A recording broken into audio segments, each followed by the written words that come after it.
Oke, Assalamualaikum warahmatullahi wabarakatuh. Waalaikumsalam. Ya, setelah 3 bulan saya tidak menggunakan ruangan ini, akhirnya saya kembali lagi dengan tamu yang spesial ya. Saya yang kasih pica perawatnya ruangan ini.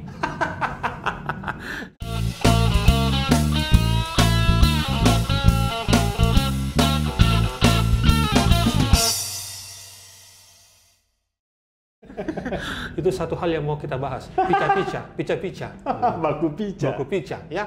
Oke. Di edisi ke saya 11 12 ini ada Rere. Ya. Ya. Nah, teman-teman hadap-hadapan sore ini saya berkesempatan untuk berbincang berhadap-hadapan dengan Rere. Tapi yang saya tahu namanya adalah Syahrir. Dari mana itu nama dan dari mana dia? Saya mau tanya langsung. Bagaimana? Ya. Syahrir. Betul? Ya, betul. Betul. Syahrir Arsyad-Dini. Al-Syaddini. Wih, kerennya mau namanya. Oke. Saudara Erwin Arsyad. Minum dulu. Ya, saya mengenal Rere dari kalau tidak salah waktu tahun 93. Waktu itu saya juga belum kerja di radio, tapi waktu itu saya sudah main-main di satu radio namanya Madama. Ya. Dan waktu itu inilah tempat paling keren di Makassar. Saya tidak tahu sekarang di mana tempat yang paling keren, tapi yang jelas tahun 93 itulah tempat yang paling keren. Nah, Rere ini datang. Oke. Sini minumnya, lihat kamera dulu. Ya. Biar kelihatan ada minum di sini. Gitu. Karena banyak yang bilang laki-laki semua di situ, Kak. Tidak, ada perempuan ada juga. Perempuannya itu sana. Nah, datang dengan segudang kemampuan. Dia bilang, saya bisa rekam ini, saya bisa bikin ini, saya bisa mix lagu-lagu. Oke. Akhirnya Rere tahun 93 atau 94 bergabung ke Madama. Waktu itu di Madama ada saya, ada Revi, ada Api ya, ada Novi, Dini dan lain-lain. Nah, jadilah kami bergabung ke sana dengan Rere. Sebenarnya apa tujuanmu waktu itu? Karena terus terang itu adalah jalan pembukanya Rere untuk terjun ke apa yang ada dia sekarang. Waktu itu apa yang ada di pikiran? Sebetulnya waktu itu kan saya sudah jadi rapper duluan. Iya, rapper. Nah, itu jangan dibahas dulu, itu ada pertanyaannya. Iya, dan yang suka bikin event-event rap itu Madama. Iya. Akhirnya dulu ada yang namanya Bahar. Ya. Rapper juga. Bahar itu kepanjangannya bau harum. Ya, begitu. Jadi, gabung ke Madama sebetulnya lebih saya mau bisa membuat minus one. Cuma itu. Untuk bisa buat minus one. Karena Madama punya multi track gitu. Satu-satunya radio yang punya multi track. 4 track waktu itu pakai pita Madama. Nah, saya cuma mau bikin minus one pakai alat itu gitu. Bikin itu, minus one-nya lagu rap karena waktu itu kan belum ada. Keren sekali kayak itu barang waktu itu. Sangat keren, sangat canggih. Canggih sekali padahal di zaman itu. Pita, ya? Iya, di zaman itu pakai pita bisa mixing 4 track itu canggih sekali untuk apalagi untuk kami anak-anak rap. Bisa bikin minus one. Saya hanya mau bisa pakai itu. Awalnya. Dan masuk ke dalam situ, saya ingat sekali Kahan situ hari bilang, Rere bikin kok iklan. Ya, itu dia. Takajana tuh mau Randi? Ya, pertama kali saya bikin, waktu itu saya masuk ke Madama langsung, karena kok bisa pakai ini alat, kenapa kok nggak bantu bikin kita iklan? Ada iklan ini mau dibikin, sudah deadline. Iklannya Paros, bukan? Bukan, iklannya plastik. Ada band namanya Plastik. Plastik band. Ipang Plastik band. Oke. Ya. Dia sudah mau tampil di Manunggal, acaranya rokok, ada rokok waktu itu. Tidak ada iklannya? Tidak ada iklannya. Akhirnya saya buat. Saya buat karena itu iklan pertama. Seumur hidupku saya kerja 1 malam tidak tidur. Besok paginya jadi. Dibayar? Dibayar 5.000. 5.000 satu iklan. 5.000 satu iklan waktu itu. Ya. Setelah itu akhirnya ditahu waktu itu karena saya baru belajar bikin iklan. Iklan itu kepanjangan. Oh gitu. Kepanjangan. Menurut saya nggak tahu durasinya harus berapa. Kepanjangan saya harus pendekin lagi. Malam itu saya nginap lagi di Madama. Saya pendekin. Ternyata jadinya bagus sekali menurut orang radio waktu itu. Itu kan susah sekali dipendekin, itu kan pakai pita. Iya, pakai pita untuk dipendekin. Butuh berapa kaset ke-15 untuk bikin satu iklan? Waktu itu saya pakai C90 untuk masternya. Nggak dipotong-potong, masternya C90. Masternya C90 yang 4 tracknya itu. Setelah itu baru dilempar hasilnya ke C15. Terus keinginan untuk bikin lagu-lagu untuk dari saya menemukan alat Tascam multitrack itu, akhirnya ternyata soulku di situ gitu. Apa rasa ingin bekerja itu ketemu di situ. Ya. Akhirnya saya dalami, terbawa, saya diterima lah jadi production. Production manajernya Madama. Waktu itu siapakah penyanyi rap yang ada selain Bahar?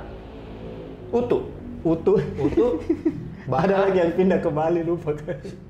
Itu Bahar itu yang pindah ke Bali. Bahar. Iya, satu grup lah. Ada dulu lagunya itu. Apa lagu itu lagunya Bahar? Nanti kalau saya ingat saya akan tahu lagunya Bahar. Lawan-lawan di dunia rap lah dulu. Dunia rap dulu nih. Dan dulu memang terkenal sekali Planet Rap. Makassar juga mau sekali bikin seperti itu. Iya, betul.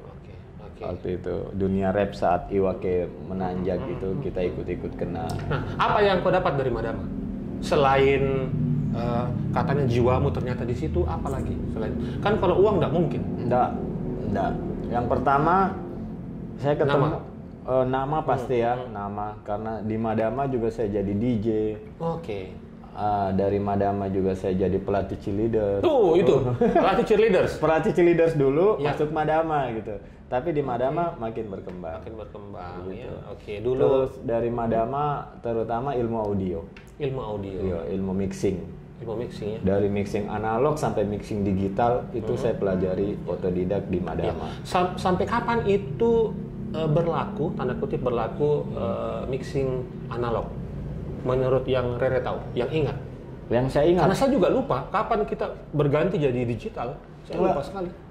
Berganti digital itu waktu masuk apalagi Madama Ghost 2000. 2000. Ya. 2000 itu perpindahan kita ke digital. Tapi kita tidak pernah sadar Tidak pernah sadar waktu saya mulai install. Jadi yang membawa Madama jadi digital ini saya karena waktu itu saya ingin sekali memixing pakai komputer. Gitu, punya komputer, akhirnya mulailah saya rangsang bosnya di bawah, beli dong satu komputer untuk dipakai siaran. Gitu, tapi karena waktu itu saya sudah mengenal internet, saya belilah software siaran kelas 1 untuk dipakai radio Madama. Dan bukan Madama yang beli? Bukan, saya sendiri. Dari mana uangnya? Nah, itu dari ilmu. Ada tong. Kan mahal waktu itu. Waktu itu harganya 3.000 US. 3.000 US. Kalau sekarang itu kan sudah 45 juta. 45 juta. Iya, gitu. Harganya 3.000 US. Nah, dipakailah Madama siaran. Dan akhirnya Madama jadi radio digital pertama di Makassar. Radio pertama FM. Ya, FM yang digital. Terus radio digital pertama di Makassar. Yang memanfaatkan teknologi. Waktu itu di FM itu kan selain Madama sudah ada banyak radio waktu itu. Ada 6. Sonata. Ada Sonata, ada Merkurius. Ada Barata sudah ada ya. Nah, apa yang Rere tidak bisa lupakan selama berkarir di Madama? Ilmu audionya, ilmu mixing. Tetangga, ilmu mixing dan utang di penjual kondro. Sama, jangan Tante Gembira. Tante Gembira. Iya. Karena kalau gajian saya nggak tahu, saya tinggalkan Tante Gembira, saya tinggalkan Madama itu masih ada utang atau enggak, saya pasti ada, karena saya bayarkan dulu. Di Madama dulu ya, setiap tanggal baru naik itu Tante Gembira, naik. Yang dicari 2 orang, Rere sama Dadang. Karena ini anak 2, setiap hari pasti makan di situ dan ngutang. Jadi kalau naik itu kelihatan kepalanya Tante Gembira, mana Rere, mana Dadang, 2 Ji. Karena tanggal gajian. Iya, karena tanggal gajian waktu itu. Nah, Rere dulu bukan profesi sebenarnya. Dulu pernah jadi hacker. Pernah. Berapa tahun itu? Sekitar lama sekitar 4 karena Rere tahun. dulu tahun itu waktu zaman dia jadi hacker itu susah sekali ditemui. Saya ingat sekali pertama kali janjian nggak, karena itu hari ada produk handphone yang dia mau kasih lihat. Saya cari dia sampai setahun tidak pernah ketemu. Saya pindah ke Bogor, pindah ke Jogja gitu. Itu diburu ya? Itu dikejar dulu. Tapi tidak pernah dapat. Tidak pernah karena ditahunya Rere perempuan. Ada sambal. Dan memang saya online sebagai perempuan. Oh begitu. Sampai sekarang. Sampai hari ini. Tapi sekarang berhenti, sudah tidak berhenti. Karena saya ingat sekali Rere pernah mau bantu saya untuk bayar saya punya tagihan telepon. Bisa jadi lunasi itu, tapi untuk tidak jadi. Waktu itu. Nah, setelah itu jadi hacker juga berhasil ya. Karena kan dulu kan pernah ada asosiasi hacker ya. Ya. Apa dulu yang pernah kok bajak ke sini? Datangkan. Jadi dulu saya pernah jadi, kalau nggak salah ya, itu saya nomor 5. Nomor 5 terbesar? Di dunia? Di dunia. Ya. Oke. Itu nickname saya itu D-R2. D-R2, dikira perempuan? Dikiranya, kan saya kan DJ Rere sebetulnya kan. Iya, jadi D-R2. Nah itu yang dicari. Tapi pernah pasti dekat sekali sama polisi, pernah ya? Pernah. Bagaimana gitu? Maksudnya hampir pernah berhadapan dengan polisinya. Dia tanya yang mana namanya Rere, padahal saya. Pasti kau balik ya? Pasti saya bilang bukan saya. Karena kalau tidak pasti digep. Nah, apa-apa barang yang sempat memainkan? Aduh banyak. Yang saya ingat pasti adalah Ericsson T10. Oh itu barang kecil. Kecil tapi banyak. Banyak, satu dos besar. Pernah juga audio apa gitu, audio apa namanya, audio set banyak gitu. Saya pernah juga velg mobil, bayangkan velg mobil kah pernah dimainkan juga sampai ke Makassar gitu. Kalau dinilai-nilai dulu itu juga kerugiannya juga keuntungannya Rere juga banyak tong. Kerugian untuk orang lain. Iya, banyak. Iya, banyak juga ya. Iya. Tapi ya disitulah adilnya Tuhan ya. Uang dari luar negeri kembali ke luar negeri. Maksudnya? Jadi hasil dari situ, hasil dari menjadi hacker itu, waktu itu saya punya uang sekitar 2 miliar. 2 miliar rupiah? Waktu itu ya. Iya. Saya pakai bisnis coklat. Coklat? Ekspor coklat. Ceritanya saya berhenti, saya berhenti, saya pakai bisnis ekspor coklat. Waktu itu kalau saya tidak salah ingat, saya mengirim coklat itu ke Delphi, Swiss. Oh, Swiss. Iya. Dari Kendari. Iya. Karena peraturan internasional yang dari Kendari itu harus singgah dulu di Surabaya. Kontainernya harus diganti yang standar keamanan internasional. Diganti, lupa saya merek apa itu. Digantilah 11 kontainer itu, diganti jadi 5 kontainer besar. Setelah itu berangkatlah ke Swiss, sehingga transit di Malaysia. Ya. Terus kapal itu terus ke Swiss. Barang saya ternyata turun di Malaysia. Itu berapa banyak? Hilang sampai sekarang. Hilang. Bertonton itu pasti ya. Berapa sih 11 kontainer? 11 kontainer 20 kontainer. feet, 5 kontainer 40 feet. Wow. Habis saat itu juga. Dan itu uang 2 miliar itu semuanya dari luar negeri, dan uang 2 miliar itu dibuang ke situ. Jadi itulah adilnya Tuhan, bahwa uang 2 miliar datang dari luar negeri, kembali ke luar negeri. Artinya memang saya tidak bisa cari, karena barang baru ketahuan bahwa singgah dan diambil orang di Malaysia. Setelah kapal tiba di Swiss, sudah berapa lama? Tidak ada itu barang. Sudah berapa lama? Iya. Baru saya mau cek kembali ke sini sudah pindah, sudah tidak ada. Jadi memang Tuhan Maha Adil ya? Tuhan Maha Adil. Dari situ saya percaya bahwa apa sih gunanya berbuat begitu, akan balik lagi. Kalau ada kesempatan untuk nge-hack lagi? Kesempatan itu ada. Sampai sekarang? Sampai beberapa tahun yang lalu saya sempat terpuruk juga dan godaan untuk ke situ, untuk kembali. Alhamdulillah saya tidak kembali. Enggak ke situ lagi. Makanya teman-teman saya itu yang 5 orang yang di atas saya itu bilang begini, kita hebat bisa bikin uang dari online. Tapi jauh lebih hebat DR2. Apa itu DR2? Saya. Oh begitu. Tapi DR2, dia bilang kita berempat ini hebat bisa bikin uang dari online. Tapi jauh lebih hebat DR2. Kenapa? Karena dia bisa berhenti. Ini yang 5 ini? Entah. Ada yang ditangkap? Pasti ada yang ditangkap kayaknya ini? Katanya ada yang dibunuh. Ada yang dibunuh juga? Jadi 5 orang ini, salah satu teman saya itu ya yang buat Y2K. Virus Y2K itu. Oh gitu. Itu. Namanya Jing. Oh gitu. Jing. Cina ya? Korea. Orang Korea. Entah dia Korea atau Cina, kami tidak pernah. Pasti juga ada nama alias. Ya, nama alias semua, nama alias. Nah, adakah itu hubungannya dengan tiba-tiba Rere menjadi musisi? Karena seingat saya tiba-tiba Rere datang dengan Ferry dan Rani. Waktu itu saya kembali ke Madama sesudah itu kan? Iya. Oh, itu setelah kasus-kasus itu setelah kasus barang hilang di Malaysia. Iya. Oke, datang ke Madama bikin band. Yang mana 3 personil Rani dan Ferry. Oke, Rani terakhir itu rilis lagu-lagu daerah. Iya. Sempat rilis lagu-lagu nasional juga. Iya. Ferry sekarang di Jakarta ya, masih nggak tahu main di Bali kan? Di Bali masih main. Oke. Ada hubungannya dari situ tiba-tiba jadi musisi? Oh, tidak. Jadi setelah meninggalkan Madama kan tertinggal sama saya ilmu mixingnya. Ya. Gitu. Ya. Setelah kasus itu tadi mentok, aduh bagaimana ini tiba-tiba nggak punya uang lagi. Saya pikir saya banyak menghabiskan waktu di depan komputerku. Kalau saya berhadapan dengan komputer, maka kepalaku pasti ke musik. Karena ilmu di komputer yang saya tahu adalah ilmu musiknya, gitu. Karena kan komputer bisa dibawa ke 3D, bisa dibawa ke film, bisa dibawa ke musik, bisa dibawa kemana saja. Nah, yang saya tahu dalam komputer itu adalah bermusiknya, memixing musik, gitu. Akhirnya saya kembali ke situ, konsen lagi ke situ, dibuatlah Artutonic.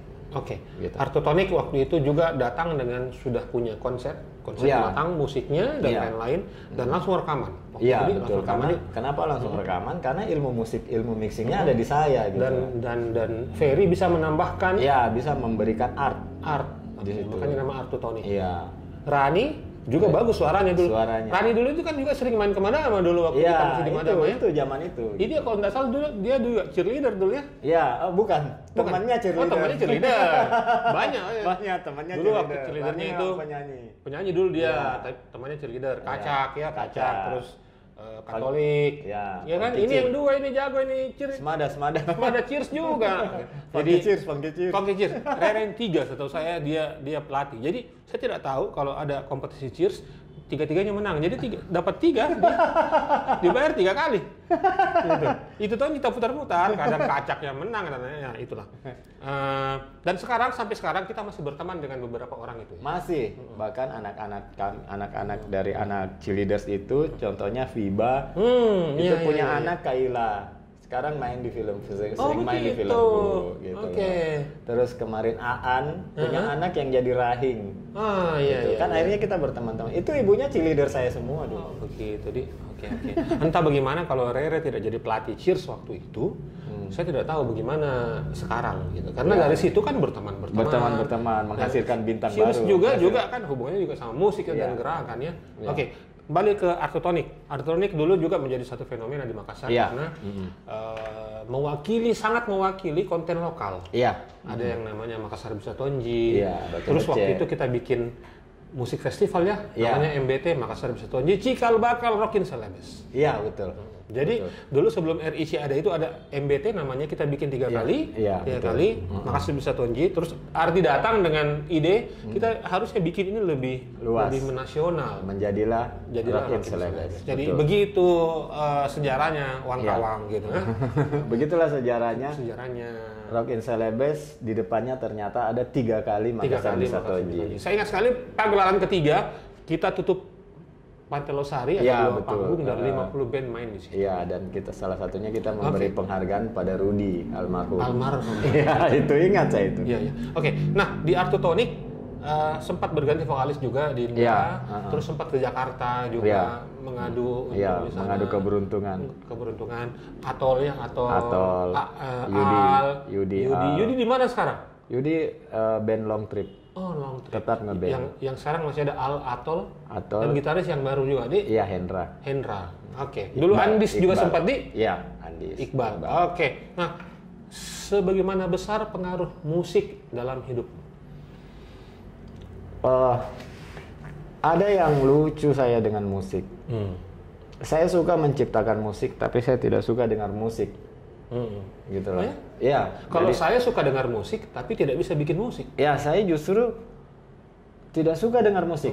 Saya tidak suka dengar musik. Apa-apa saya lebih suka sesuatu yang hening.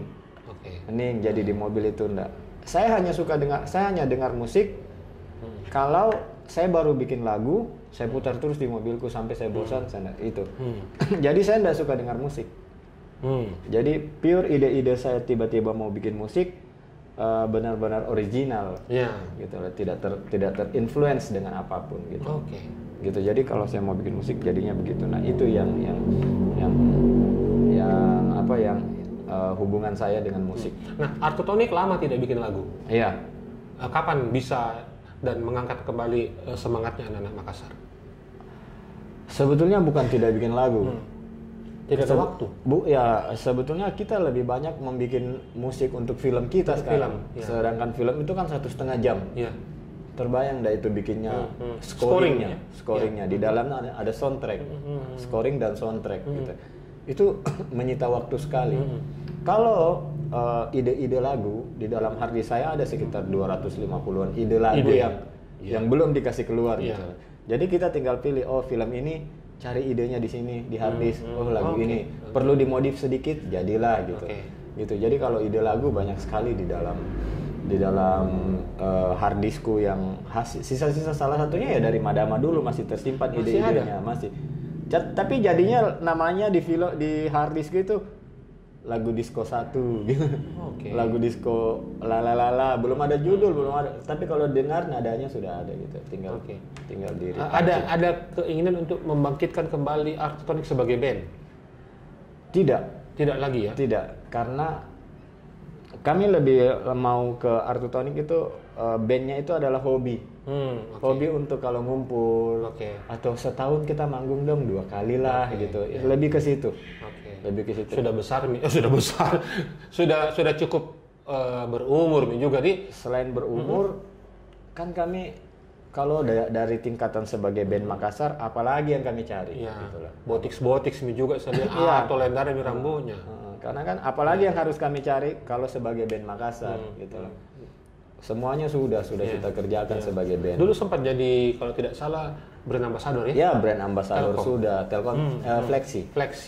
Waktu itu brand ambassador sudah. Pokoknya sudah semua dibuat jadi perangko sudah. Ada perangkonya dulu ya? Kan dulu ada perangko Artotonik dulu. Dulu hanya 2. Harusnya sampai sekarang kalau ada kita bisa tampilkan nanti kalau ada perangkonya. Kalau hanya 2 artis Indonesia yang dulu dibuat perangko, Nika Ardila dan Artotonik. Gitu. Di tahun itu, di zaman itu 2005 di 2005. Nah, tadi sempat disinggung Artotonik sekarang lebih banyak bikin scoring. Itu menjadi jembatan lagi terhadap karir Rere dengan film. Kapan mulai bikin film dan apa tantangan pertamanya bikin film? Nah, ini dia. Bikin film itu lahir karena keseringan bikin klip. Ya. Waktu dulu bikin klip Artotonik, bukan saya sendiri. Bukan. Gitu. Sering lihat orang bikin klip, sering lihat orang bikin klip. Ya. Syuting itu hanya begini maksudku. Syuting itu hanya begini. Lebih rumit bikin musik menurutku. Kalau syutingnya singkat, yang edit itu yang susah di. Yang susah, yang kasihan. Editornya dikasih. Gitu. Dari keseringan bikin klip itu, akhirnya saya berani untuk langsung bikin film karena saya melihat film pertama tahun berapa deh? 2013 syutingnya. 2013 syuting, tayang di bioskop 2014. Apa judulnya? Bombe dibikin sampai 3 bukan ya? Bombe 2. Ini lagi persiapan Bombe 3. Nyaman.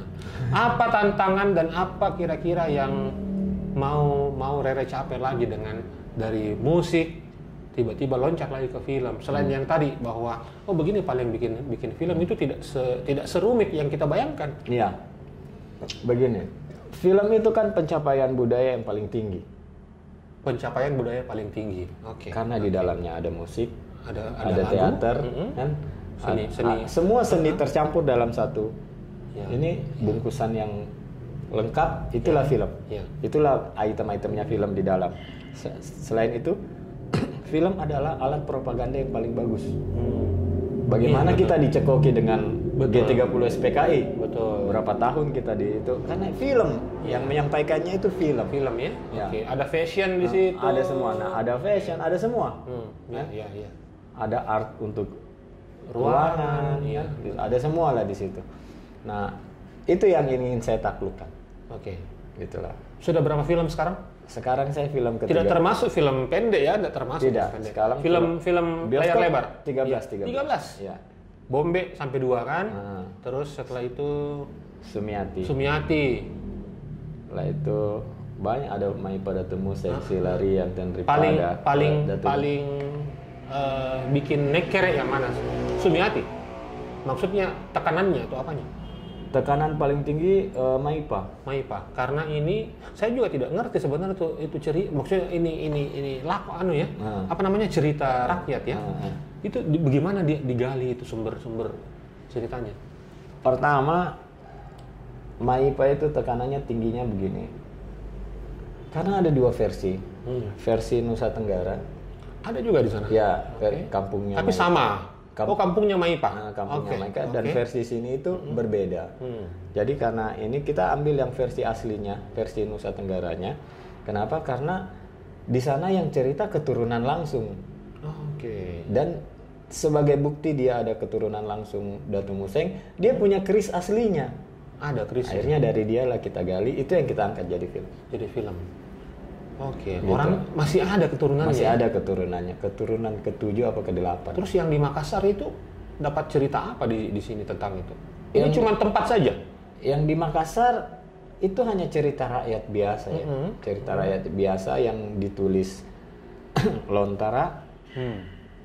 Kemudian itu banyak versi pengembangannya. Ada juga yang jadi buku. Nah, buku ini yang kami ambil juga. Kami cocokkan dengan cerita yang dari sana. Ya. Terus bagian mana yang diambil di sini, bagian mana yang diambil. Berapa lama penggarapan Maipa? Maipa setahun lebih ya. Kalau dengan risetnya. Dapat berapa cuannya itu? Lumayan ya? Lumayan. Nah, 13 film paling menyita perhatian itu adalah Maipa. Paling gampang yang mana? Paling gampang membuatnya. Iya. Maksudnya ternyata ini paling baca-baca. Kenapa? Karena komedi. Komedi ya, baca-baca tidak perlu visual effect, tidak perlu talent banyak yang terus orang-orang di dalamnya kan memang komedian. Ya udah lu melucu aja kita rekam gitu. Di Makassar sudah bisa bikin film dengan visual effect yang domba-domba kita bikin. Karena saya dengar malah ada di kalau nggak salah di Batam ada studio khusus untuk special effect dipakai oleh Hollywood, orang-orang Indonesia. Apa tidak berencana untuk bikin film yang lebih spektakuler? Dengan visual effect yang luar biasa. Kalau ada yang mau mendanai, saya berani bikin begitu karena saya sudah pernah coba sebelumnya. Hanya saja yaitu kalau acuannya kita untuk dapat untung dari film, rata-rata film kita kalau kita bikin yang main visual effect seperti itu, orang akan membandingkannya dengan Hollywood. Ya.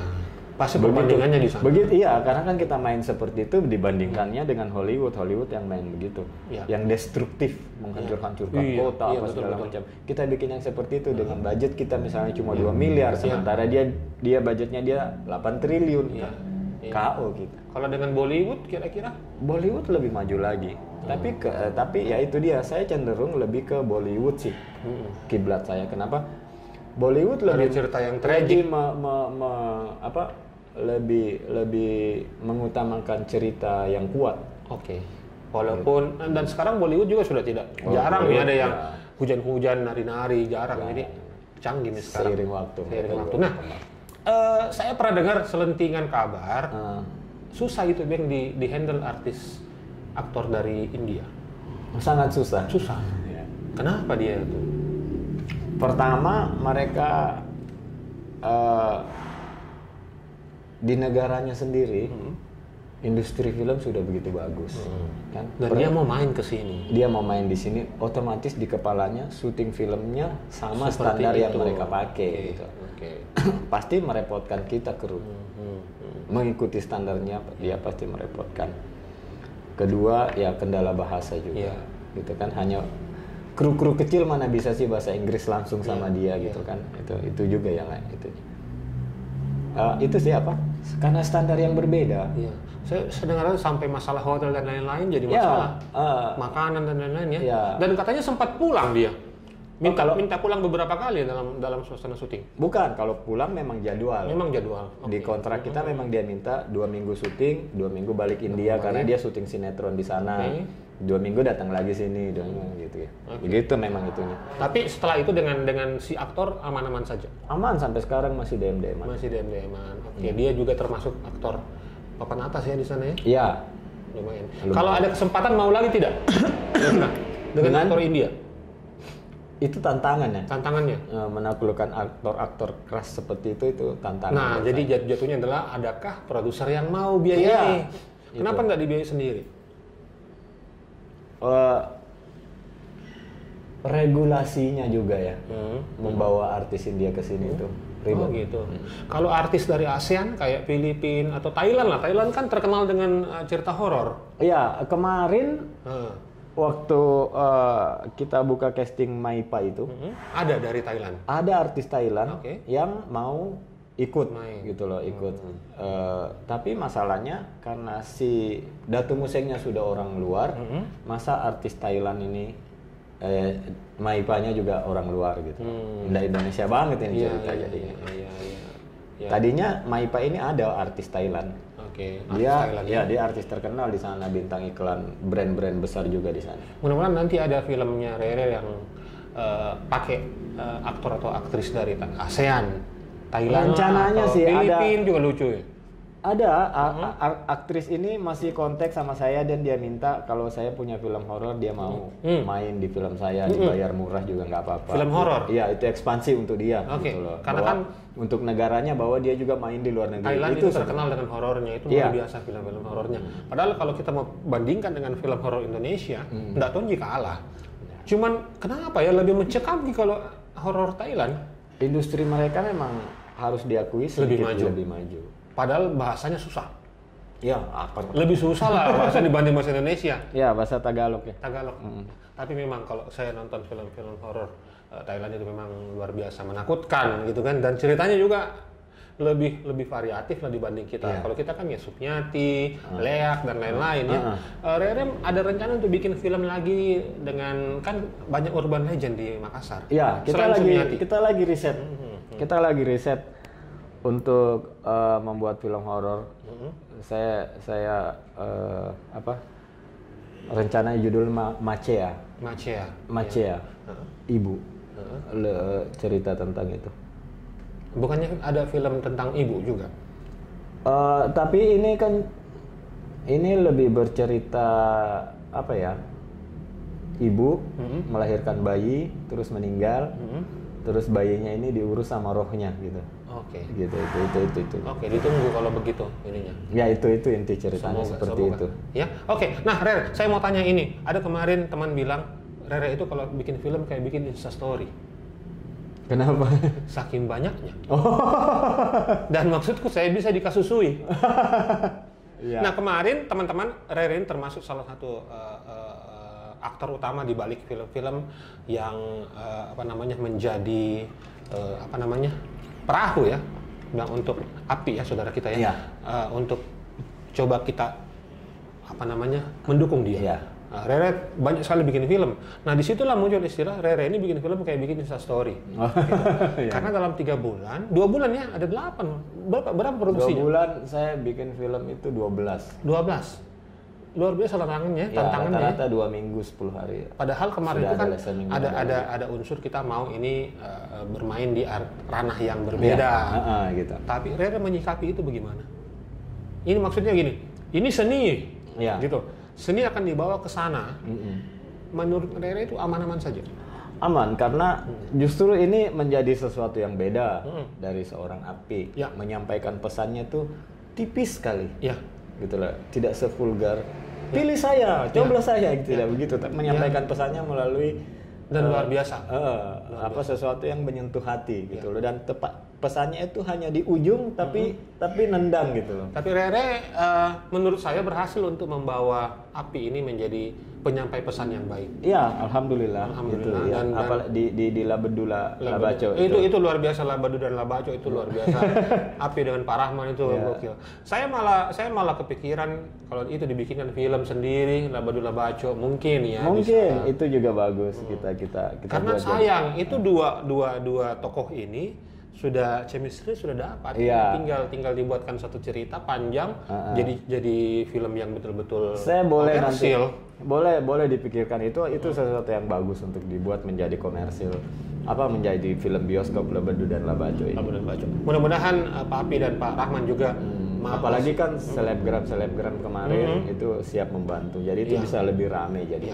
Maksud saya juga ini hal yang berbeda dari politik ya, kita berkesenian, siapapun bisa di situ. Siapapun bisa. Pak Api dan Pak Rahman ini berhasil menyampaikan pesan. Iya. Begitu. Ya. Itu yang banyak yang bilang kenapa Labedu dan Labaco ini terlambat keluar. Padahal memang strategi kita begitu. Kita hajar dulu film-film menyentuh hati, menjelang hari hanya, baru kita munculkan si paslonnya menjadi pemeran utama dengan jenaka. Ya, walaupun garis tangan menentukan. Ya. Tapi yang jelas apa yang telah Rere lakukan juga menjadi banyak sekali hal yang kita bisa ambil dari situ. Teman-teman juga banyak menyimpulkan pesan bahwa banyak hal positif yang ditampilkan dengan film-film tadi. Ya. Mudah-mudahan karir ke depan, karena sekarang Rere masih dan sepertinya akan terus berkutat di film, mudah-mudahan bisa memajukan industri film Makassar. Apa harapan terhadap sinias-sinias di Makassar? Harapan saya pertama fokuslah sama pekerjaan. Fokus sama pekerjaan, jangan banyak omongin pekerjaan orang lain. Mari fokus sama yang kamu kerjakan. Nggak usah lihat orang bikin ini terus dikomentarin, nggak usah. Karena kamu bukan bagian dari situ gitu. Dan habis energi juga. Habis energi. Terus kalau kamu lagi kerja sesuatu terus orang komentar, nggak usah tanggapin. Dia. Maksudnya karena dia juga bukan bagian dari sini, dia tidak mengerti cerita apa yang kamu bangun ini. Terus kalau saya sendiri, saya masih ingin mencapai, kalau dalam musik, dalam band saya sudah merasakan peaknya, saya sudah dapat peaknya, dan tiba-tiba setelah peak itu saya tidak tahu mau naik kemana lagi. Akhirnya rata aja semua. Di film belum. Saya masih mengejar satu peak. Apa itu? Masih ada. Nanti kalau kejadian baru di film. Ini pasti hal yang besar ya? Iya, saya masih mengejar. 13 film sudah menghasilkan berapa miliar? Banyak sekali ya. Banyak di? Oke. 13 film menghasilkan 3 kali nominasi. Iya. 3 kali nominasi film terbaik dan 1 kali menang. Oke. Gitu. Bukan itu yang saya mau cari. Oke. Ini banyak teman-teman yang lihat uang dengar.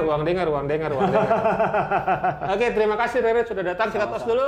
Hadap-hadapan. Semoga apa yang dicita-citakan oleh Rere dan teman-teman yang mendengarkan, silakan komen di bawah kalau ada masukan. Siapa tahu mau tanya-tanya atau kurang panjang durasinya, kita mainkan lagi. Ya. Dan saya ingat satu potongan terakhir sebelum kita berpisah, satu potongan lirik dari lagunya Bahar. Saya ingat nih. Apa itu? Balapan liar. Jangan kau lakukan karena itu berbahaya. Assalamualaikum warahmatullahi wabarakatuh.